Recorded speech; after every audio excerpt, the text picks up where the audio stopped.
Veja o Filho de Deus, leão e o cordeiro dado a nós. O Verbo se encarnou, Salvador da minha alma.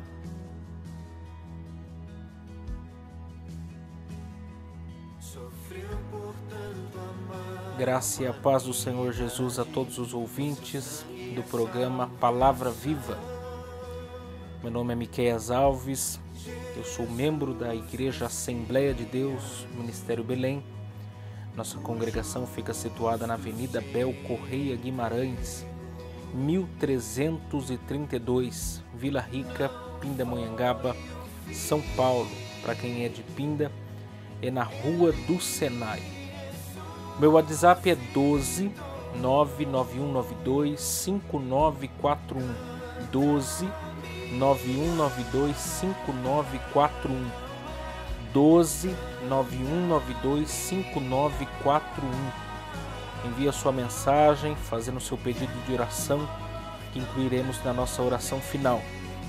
Quem quiser nos seguir nas redes sociais, o nome da minha página no Facebook é Miqueias Alves. No Instagram é @Miqueias Alves de Souza Cruz. E o meu canal no YouTube é Miqueias Alves.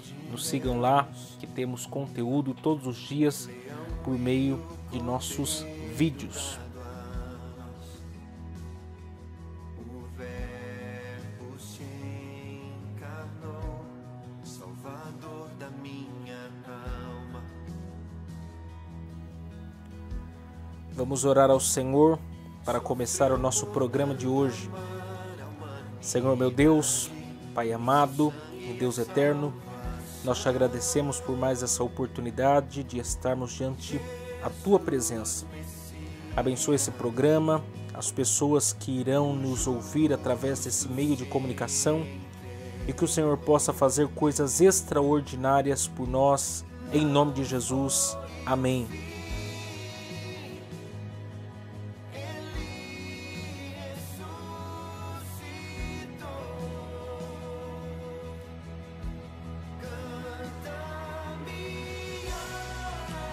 Deixe-me agradecer aqui também os nossos patrocinadores que muito têm nos ajudado. Quero agradecer aqui o Pinda Baterias, situado na Avenida Doutor Fonte Júnior, 1149, Maria Áurea, Pindamonhangaba, São Paulo.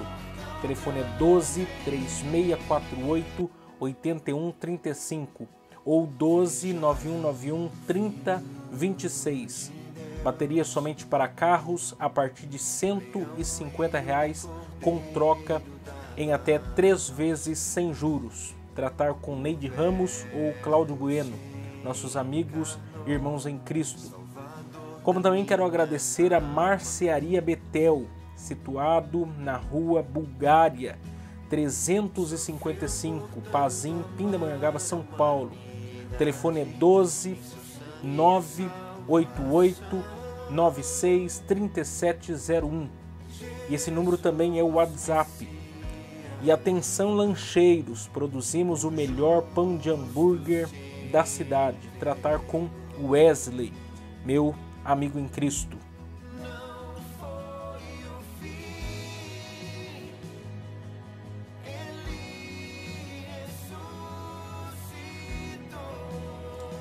E vamos agora então partir para a pregação da palavra, a exposição das Escrituras. Hoje nós iremos tratar sobre o tema Encorajamentos de Deus para novos tempos.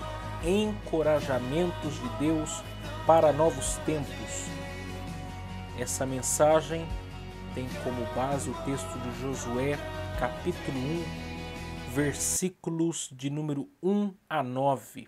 Josué, capítulo 1, versículos de número 1 a 9. Essa palavra, hoje nós iremos apenas transmitir a primeira parte e amanhã iremos fazer a conclusão dessa mensagem. Então fiquem ligados aí com a gente para você não perder nada daquilo que nós temos a transmitir através da palavra de Deus.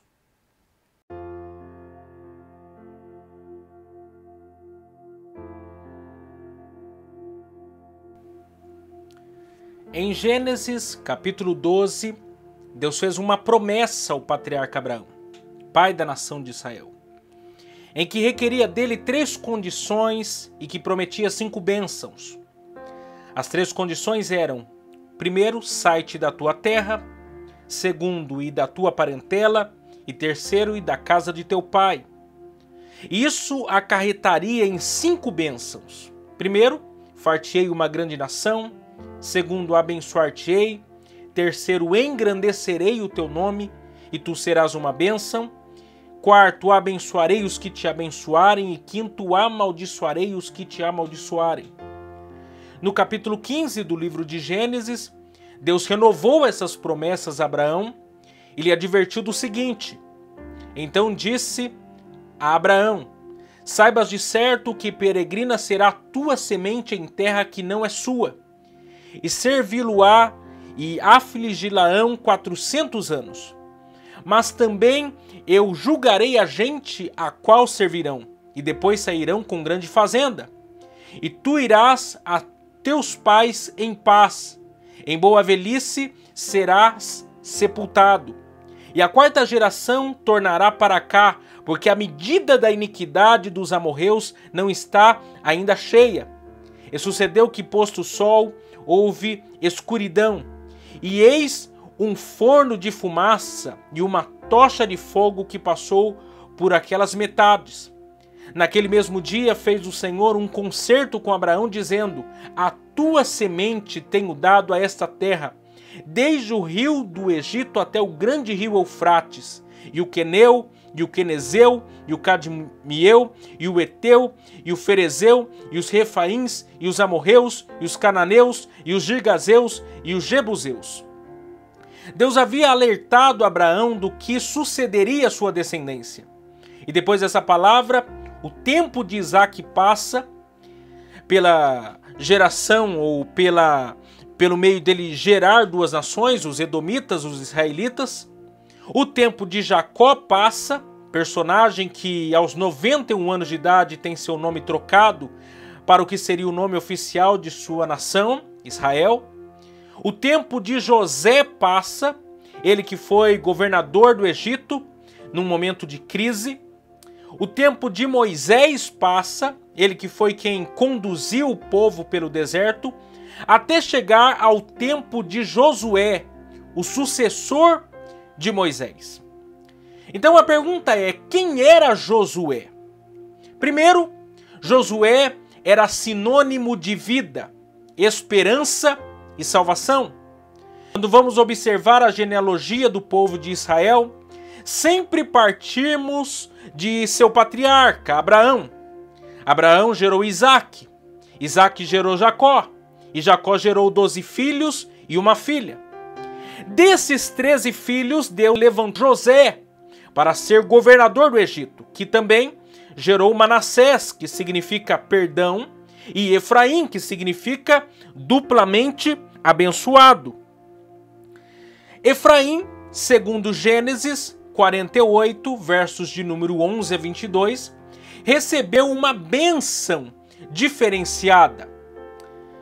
E o que isso vai cumular para a história de Efraim? Efraim teve 7 filhos: Sutela, Bered, Taate, Ezer, Eliade, Seirá e Berias. Isso segundo 1 Crônicas, capítulo 7, versos 20 e 21.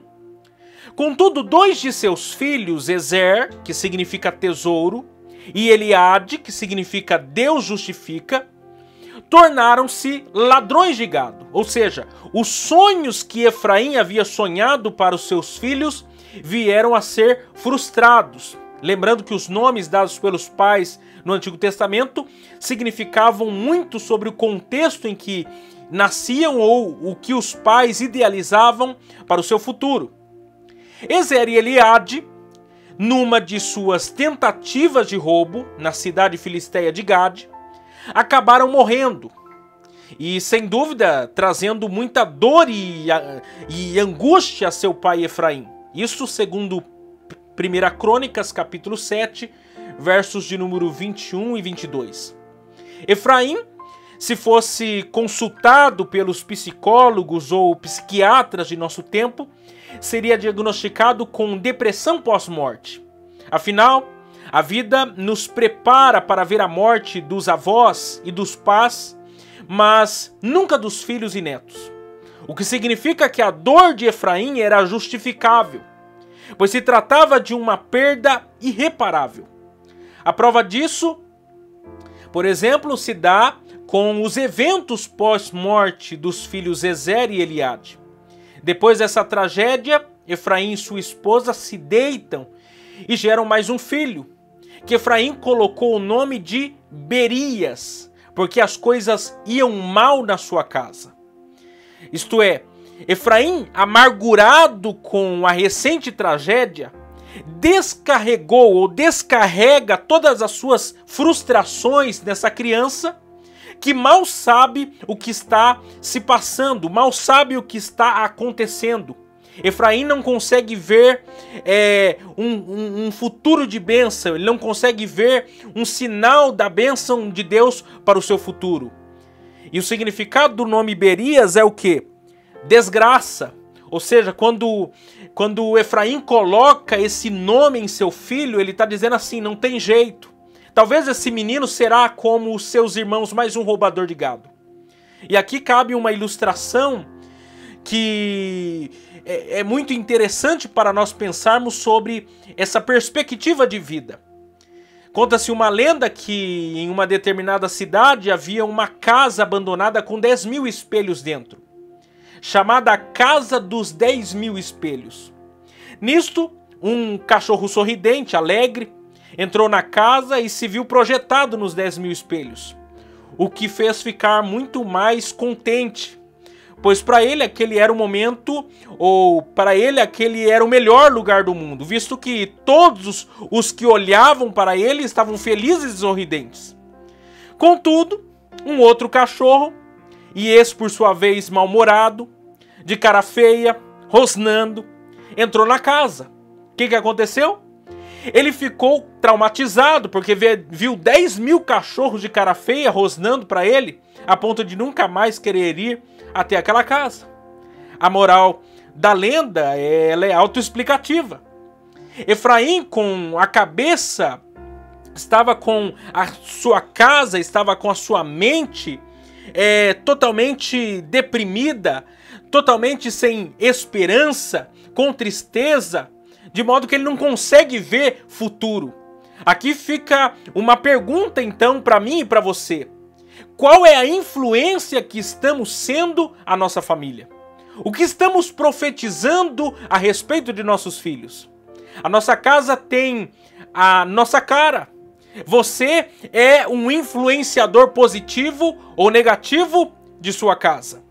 A questão é, ia tudo como um absoluto mal na casa de Efraim? Não. Efraim tinha uma filha chamada Seirá, que era construtora de cidades. Seirá, filha de Efraim, diferente de Ezer e Eliade, não estava defraudando ninguém, mas antes construindo cidades, empreendendo, trabalhando. Não era tudo como um absoluto que ia mal à casa de Efraim, contudo, ele o agia como se fosse. Esse é o mal de não conseguir lidar com uma casa com sabedoria. Por causa de 2 filhos maus, Efraim se esqueceu dos bons e ainda profetizou desgraça sobre o que acabara de nascer. Quando tudo vai mal, não podemos nos desesperar a tal ponto de achar que a história acabou. Sabe por quê? Porque foi da descendência de Berias que Josué, filho de Nun, nasceu. Efraim não viu isso acontecer, pois achava que o futuro estava condicionado à tragédia do passado. Efraim estava amaldiçoando o futuro por causa de uma tragédia do passado. Josué, que significa o Senhor é salvação, é a resposta de Deus para Efraim que o futuro não pertence aos homens, mas a Deus. Ainda que pareça tudo terminado, sem saída, sem esperança, o Senhor é salvação. O nome de Josué é da mesma raiz do nome Jesus, ou seja, Josué apontava para Jesus, que é o único capaz de dar salvação para o homem. Segundo, Josué era o capitão do exército de Israel. Onde Josué nasceu? No Egito. Josué nasceu num período em que Israel estava sendo fortemente assolado pelos faraós do Egito. Josué saiu do Egito com o povo de Israel pela liderança de Moisés. A questão é, em que momento específico Josué se tornou a sombra de Moisés? Essa é uma boa pergunta. Israel saiu do Egito no mês de Abib, ou Nissan, partindo de Ramsés até Sucote, com 600 mil homens, fora mulheres e crianças. De Sucote, regressaram para Etã, que é Pi-Hairote, a leste de Baal-Zefon, e acamparam em Migdol. Depois que atravessaram o Mar Vermelho para o deserto de Sur, caminharam por 3 dias à procura de água doce, ou seja, saíram do deserto de Sur e foram para o deserto de Mara, onde Deus transformou as águas amargas em águas doces. De Sur se dirigiu para o deserto de Elim, onde havia 12 fontes de águas e 70 palmeiras, e por lá acamparam por muitos dias. Entre o Egito até a saída do povo do deserto de Elim, passaram-se aproximadamente 45 dias, 1 mês e meio. Saindo do deserto de Elim, foram para o deserto de Sim e depois para o de Refidim. E é lá que pela primeira vez Moisés fez menção de Josué para que liderasse a peleja contra os amalequitas. Josué, como podemos ver, aparece pela primeira vez na história do povo de Israel como o capitão que liderou o exército de Israel. Possivelmente recebeu treinamento bélico no Egito, o que fez dele guerreiro por Israel no deserto. Mas a questão é, Moisés conhecia no Egito ou no deserto? As habilidades de Josué já eram notórias desde o Egito ou foram despertadas apenas no deserto? Com certeza desde o Egito, Josué já se mostrava subserviente a Moisés e com isso se evidenciou no deserto. Josué era uma pessoa que tinha aptidões, talentos e dons. Josué aparece pela primeira vez na história de Israel como alguém que tem um propósito de vida. O propósito de nossas vidas é o que nos faz conhecidos. Uma pessoa que vive o seu propósito no momento certo será requerida. Isto é tão interessante na vida de Josué porque mais adiante na sua história de vida, será ele quem vai liderar o povo de Israel para conquistar a terra de Canaã.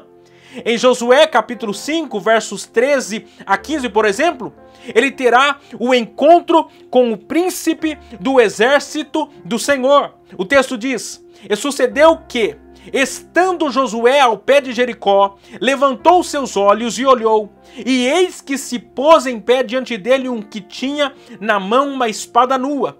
E chegou-se Josué a ele e disse-lhe, és tu dos nossos ou dos nossos inimigos? E disse ele, não, mas venho agora como príncipe do exército do Senhor. Então Josué se prostrou sobre o seu rosto na terra e o adorou, e disse-lhe, que diz meu senhor ao seu servo? Então disse o príncipe do exército do Senhor a Josué, descalça os seus sapatos de teus pés, porque o lugar que estás é santo. E fez Josué assim.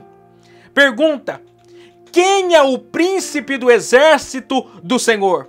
Isaías 9, versículos 6 e 7 nos respondem, porque um menino nos nasceu, um filho se nos deu, e o principado está sobre os seus ombros, e o seu nome será maravilhoso, conselheiro, Deus forte, Pai da eternidade e príncipe da paz. Do incremento deste principado e da paz não haverá fim, porque o trono de Davi, do seu reino, para o findar e o fortificar em juízo, em justiça, desde agora e para sempre, o zelo do Senhor dos Exércitos fará isso. Josué teve um encontro com o próprio Cristo no Antigo Testamento, o que chamamos de cristofania, a aparição de Cristo no Antigo Testamento. Josué teve um encontro com o príncipe do exército do Senhor para receber as instruções de como deveria conduzir os seus guerreiros à conquista de Jericó. Josué iria à peleja, mas era Jesus quem iria pelejar com ele e o seu povo. Josué estava sendo levantado por Deus para usar as suas talentos e dons em prol ao reino de Deus. Eu e você, nós recebemos de Deus aptidões, talentos e dons para fazer a diferença nesse mundo. Não importa a crise que o mundo estiver passando, e nesses momentos que Deus costuma levantar pessoas para fazer o que ninguém está fazendo. Então nós não podemos parar, nós não podemos desistir, nós precisamos confiar em Deus, porque é Ele quem chama e é Ele também quem capacita. Quando Deus é quem nos chama, é Ele quem provê os meios. Então nós podemos avançar, porque nós estamos debaixo da autoridade daquele que é o príncipe do exército do Senhor. Nós temos que levar essas duas importantes lições para nós hoje. Amanhã eu vou dar continuidade nessa exposição, nessa palavra. E Josué aqui já nos ensina duas importantes lições. Primeiro, que ele é sinônimo de paz, de esperança, de alegria, de salvação. Bem como ele era um homem que tinha dons, que tinha talentos, que tinha aptidões e que foi levantado para fazer a diferença no seu tempo. É da mesma maneira o nosso Deus nos nossos dias. Às vezes a gente acha que a nossa história acabou, às vezes a gente acha que não tem mais jeito, e é dessa história que não tem mais jeito que Deus levanta um Berias, que Deus levanta na concepção de Efraim um desgraçado, para fazer desse alguém que vai ser levantado em meio à crise, em meio à perdição, e vai dizer assim: não, ainda tem esperança para a sua história, ainda tem esperança para a sua vida, como no caso, por exemplo, de Noemi. Noemi também havia mudado o seu nome para o quê? Para Mara, isto é, uma mulher amarga, uma mulher triste, uma mulher sem esperança. Ela que significava agradável, ela mudou o seu nome para Mara, mas Deus ainda mudou a sorte dela. Ela vai carregar no seu colo aquele que vai ser da descendência do próprio Cristo, com a sua nora Ruth. Assim é o nosso Deus, Ele trabalha, Ele tece a nossa história, mesmo quando as linhas parecem estar soltas. E aqui nós aprendemos coisas extraordinárias, porque o nosso Deus nos levanta em meio a todas essas coisas. Deixa eu orar com você, deixa eu clamar com você, para que o Espírito Santo de Deus reanime você, para que o Espírito Santo de Deus possa te dar esperança, possa te dar vida. Senhor meu Deus, Pai amado, Deus eterno, nós oramos nessa noite, junto com essa pessoa que está nos ouvindo através desse programa de rádio, para que o Senhor possa renová-la, para que o Senhor possa fortificá-la, para que o Senhor possa usar os dons, os talentos, as aptidões que ela tem para fazer a diferença nesses dias. Que essa palavra de encorajamento possa penetrar, possa ir de encontro ao coração desse que está nos ouvindo agora. Espírito Santo de Deus, trabalha nos nossos corações, trabalha em nossas vidas, porque nós carecemos da sua bondade e misericórdia, em nome de Jesus. Amém.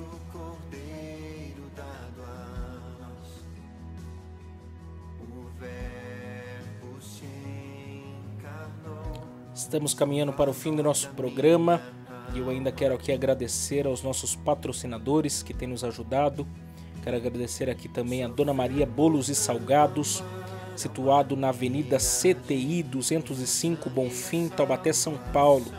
O telefone é 12 3624 2875 ou 12 992 30 53 87.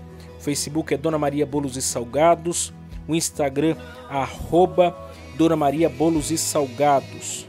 Lá eles possuem bolos decorados, bolos secos, bolos fitness, salgados fritos e assados e muito mais. Quero também agradecer aqui Giliar e Engenharia, situado na Galeria Barão, Box 14, Centro de Pindamonhangaba, São Paulo. O telefone é 12 981 05 47 25. Você pode tratar com Eliel Ferreira, nosso amigo em Cristo. Lá eles fazem aprovação de projetos, desmembramento e unificação de lote.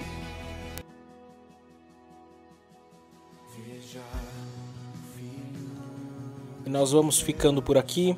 Meu agradecimento a todos vocês que nos acompanharam até agora. Amanhã nós estaremos aqui novamente a partir das 21 horas. E você ainda pode fazer seu pedido de oração pelo WhatsApp 12 9192 5941. Deus abençoe vocês e até amanhã.